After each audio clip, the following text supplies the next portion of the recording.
Many years ago, a young man named Giovanni Guasconti left his home in Naples to study in northern Italy.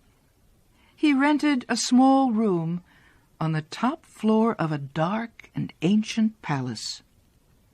Long ago, the building had belonged to a noble family.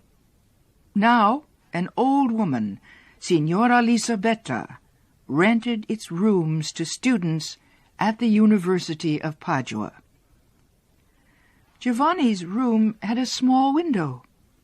From it, he could see a large garden that had many plants and flowers.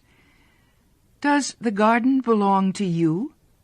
he asked Signora Lisabetta one day. "Oh, no," she said quickly. "That garden belongs to the famous doctor, Giacomo Rappaccini. People say he uses those plants to make strange kinds of medicine. He lives in that small brown house in the garden with his daughter Beatrice." Giovanni often sat by his window to look at the garden. He had never seen so many different kinds of plants. They all had enormous green leaves and magnificent flowers in every color of the rainbow. Giovanni's favorite plant was in a white marble vase near the house. It was covered with big purple flowers. One day, while Giovanni was looking out his window, he saw an old man in a black cape walking in the garden. The old man was tall and thin. His face was an unhealthy yellow color. His black eyes were very cold. The old man wore thick gloves on his hands and a mask over his mouth and nose. He walked carefully among the plants, as if he were walking among wild animals or poisonous snakes. Although he looked at the flowers very closely, he did not touch or smell any of them. When the old man arrived at the plant with the big purple flowers, he stopped. He took off his mask and called loudly, "Beatrice, come help me." "I am coming, Father. What do you want?" answered a warm young voice from inside the house. A young woman came into the garden. Her thick, dark hair fell around her shoulders in curls. Her cheeks were pink, and her eyes were large and black. She seemed full of life, health, and energy as she walked among the plants. Giovanni thought she was as beautiful as the purple flowers in the marble vase. The old man said something to her. She nodded her head as she touched and smelled the flowers that her father had been so careful to avoid. Several weeks later, Giovanni went to visit Pietro Baglioni, a friend of his father's. Professor Baglioni taught medicine at the university.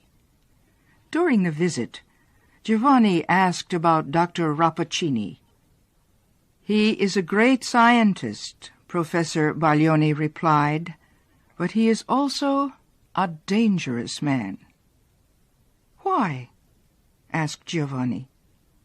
The older man shook his head slowly. "Because Rappaccini cares more about science than he does about people. He has created many terrible poisons from the plants in his garden. He thinks he can cure sickness with these poisons. It is true that several times he has cured a very sick person that everyone thought would die. But Rappaccini's medicine has also killed many people. I think he would sacrifice any life, even his own, for one of his experiments." "But what about his daughter?" Giovanni said. "I'm sure he loves her." The old professor smiled at the young man. "So," he said, "you have heard about Beatrice Rappaccini. People say she is very beautiful. But few men in Padua have ever seen her. She never leaves her father's garden." Giovanni left Professor Baglioni's house as the sun was setting. On his way home, he stopped at a flower shop where he bought some fresh flowers. He returned to his room and sat by the window. Very little sunlight was left. The garden was quiet. The purple flowers on Giovanni's favorite plant seemed to glow in the evening's fading light. Then someone came out of the doorway of the little brown house. It was Beatrice. She entered the garden and walked among the plants. She bent to touch the leaves of a plant or to smell a flower. Rappaccini's daughter seemed to grow more beautiful with each step. When she reached the purple plant, she buried her face in its flowers. Giovanni heard her say, "Give me your breath, my sister. The ordinary air makes me weak. And give me one of your beautiful flowers." Beatrice gently broke off one of the largest flowers. As she lifted it to put it in her dark hair, a few drops of liquid from the flower fell to the ground. One of the drops landed on the head of a tiny lizard crawling near the feet of Beatrice. For a moment, the small animal twisted violently. Then it moved no more. Beatrice did not seem surprised. She sighed and placed the flower in her hair. Giovanni leaned out of the window so he could see her better. At this moment, a beautiful butterfly flew over the garden wall. It seemed to be attracted by Beatrice and flew once around her head. Then the insect's bright wings stopped, and it fell to the ground dead. Beatrice shook her head sadly. Suddenly she looked up at Giovanni's window. She saw the young man looking at her. Giovanni picked up the flowers he had bought and threw them down to her. "Young lady," he said, "wear these flowers as a gift from Giovanni Guasconti." "Thank you," Beatrice answered. She picked up the flowers from the ground and quickly ran to the house. She stopped at the door for a moment to wave shyly at Giovanni.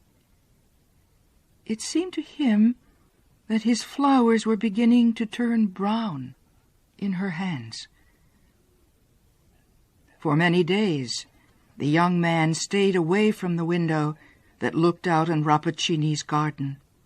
He wished he had not talked to Beatrice, because now he felt under the power of her beauty. He was a little afraid of her, too. He could not forget how the little lizard and the butterfly had died. One day, while he was returning home from his classes, he met Professor Baglioni on the street. "Well, Giovanni," the old man said, "have you forgotten me?" Then he looked closely at the young man. "What is wrong, my friend? Your appearance has changed since the last time we met." It was true. Giovanni had become very thin. His face was white, and his eyes seemed to burn with fever. As they stood talking, a man dressed in a long black cape came down the street. He moved slowly, like a person in poor health. His face was yellow, but his eyes were sharp and black. It was the man Giovanni had seen in the garden. As he passed them, the old man nodded coldly to Professor Baglioni, but he looked at Giovanni with a great deal of interest. "It's Dr. Rappaccini," Professor Baglioni whispered after the old man had passed them. "Has he ever seen your face before?" Giovanni shook his head. "No," he answered. "I don't think so." Professor Baglioni looked worried. "I think he has seen you before. I know that cold look of his. He looks the same way when he examines an animal he has killed in one of his experiments. Giovanni, I will bet my life on it. You are the subject of one of Rappaccini's experiments." Giovanni stepped away from the old man. "You are joking," he said. "No, I'm serious." The professor took Giovanni's arm. "Be careful, my young friend. You are in great danger." Giovanni pulled his arm away. "I must be going," he said. "Good night." As Giovanni hurried to his room, he felt confused and a little frightened. One day, Giovanni found a secret entrance to Rappaccini's garden. He went in. The plants all seemed wild and unnatural. Giovanni realized that Rappaccini must have created these strange and terrible flowers through his experiments. Suddenly, Rappaccini's daughter came into the garden. She moved quickly among the flowers until she reached him. Giovanni apologized for coming into the garden without an invitation, but Beatrice smiled at him and made him feel welcome. "I see you love flowers," she said, "and so you have come to take a closer look at my father's rare collection." While she spoke, Giovanni noticed a perfume in the air around her. He wasn't sure if this wonderful smell came from the flowers or from her breath. She asked him about his home and his family. She told him she had spent her life in this garden. Giovanni felt as if he were talking to a very small child. Her spirit sparkled like clear water. They walked slowly through the garden as they talked. At last, they reached a beautiful plant that was covered with large purple flowers. He realized that the perfume from those flowers was like the perfume of Beatrice's breath, but much stronger. The young man reached out to break off one of the purple flowers, but Beatrice gave a scream that went through his heart like a knife. She caught his hand and pulled it away from the plant with all her strength. "Don't ever touch those flowers," she cried. "They will take your life." Hiding her face, she ran into the house. Then Giovanni saw Dr. Rappaccini standing in the garden. That night, Giovanni could not stop thinking about how sweet and beautiful Beatrice was. Finally, he fell asleep. But when the morning came, he woke up in great pain. He felt as if one of his hands was on fire. It was the hand that Beatrice had grabbed in hers when he had reached for one of the purple flowers. Giovanni looked down at his hand.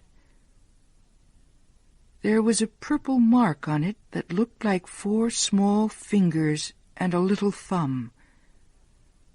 But because his heart was full of Beatrice, Giovanni forgot about the pain in his hand. He began to meet her in the garden every day. At last, she told him that she loved him, but she would never let him kiss her or even hold her hand. One morning, several weeks later, Professor Baglioni visited Giovanni. "I was worried about you," the older man said. "You have not come to your classes at the university for more than a month. Is something wrong?" Giovanni was not pleased to see his old friend. "No, nothing is wrong. I am fine, thank you." He wanted Professor Baglioni to leave, but the old man took off his hat and sat down. "My dear Giovanni," he said, "you must stay away from Rappaccini and his daughter. Her father has given her poison from the time she was a baby. The poison is in her blood and on her breath. If Rappaccini did this to his own daughter, what is he planning to do to you?" Giovanni covered his face with his hands. "Oh, my God!" he cried. "Don't worry," the old man continued. "It is not too late to save you, and we may succeed in helping Beatrice too. Do you see this little silver bottle? It holds a medicine that will destroy even the most powerful poison. Give it to your Beatrice to drink." Professor Baglioni put the little bottle on the table and left Giovanni's room. The young man wanted to believe that Beatrice was a sweet and innocent girl, and yet Professor Baglioni's words had put doubts in his heart. It was nearly time for his daily meeting with Beatrice. As Giovanni combed his hair, he looked at himself in a mirror near his bed. He could not help noticing how handsome he was. His eyes looked particularly bright, and his face had a healthy, warm glow. He said to himself, "At least her poison has not gotten into my body yet." As he spoke, he happened to look at some flowers he had just bought that morning. A shock of horror went through his body. The flowers were turning brown. Giovanni's face became very white as he stared at himself in the mirror. Then he noticed a spider crawling near his window. He bent over the insect and blew a breath of air at it. The spider trembled and fell dead. "I am cursed," Giovanni whispered to himself. "My own breath is poison." At that moment, a rich, sweet voice came floating up from the garden. "Giovanni, you are late. Come down." "You are a monster," Giovanni shouted as soon as he reached her. "And with your poison you have made me into a monster too. I am a prisoner of this garden." "Giovanni," Beatrice cried, looking at him with her large bright eyes, "why are you saying these terrible things? It is true that I can never leave this garden, but you are free to go wherever you wish." Giovanni looked at her with hate in his eyes. Don't pretend that you don't know what you've done to me. A group of insects had flown into the garden. They came toward Giovanni and flew around his head. He blew his breath at them. The insects fell to the ground dead. Beatrice screamed, "I see it! I see it! My father's science has done this to us. Believe me, Giovanni, I did not ask him to do this to you. I only wanted to love you." Giovanni's anger changed to sadness. Then he remembered the medicine that Professor Baglioni had given him. Perhaps the medicine would destroy the poison in their bodies and help them to become normal again. "Dear Beatrice," he said, "our fate is not so terrible."